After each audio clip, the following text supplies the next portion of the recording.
আরে তোমার গরম লেগেছে নাকি? তো আমাকে একটু বাতাস করো। করো।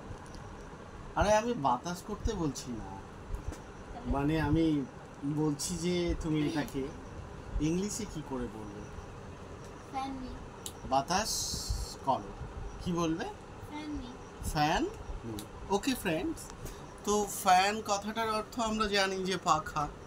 এবার আমাকে বাতাস করো এরকম যদি বলতে হয় তো বলতে হবে ফ্যান মি। মানে ফ্যান শব্দটা নাউন এবং ভার্ব দুভাবেই আমরা ব্যবহার করতে পারি। ওকে, তো কি বলতে হবে? আমাকে বাতাস করো, ফ্যান মি। এবার আমি ফ্যান মি, এটা তো ভার্ব হলো। এবার আমি এটাকে নাউন হিসেবে ব্যবহার করছি যে father has bought fan from the market. Okay, ঠিক আছে। এরকম ভিডিও পেতে আমার ফেসবুককে ফলো, লাইক, শেয়ার করো।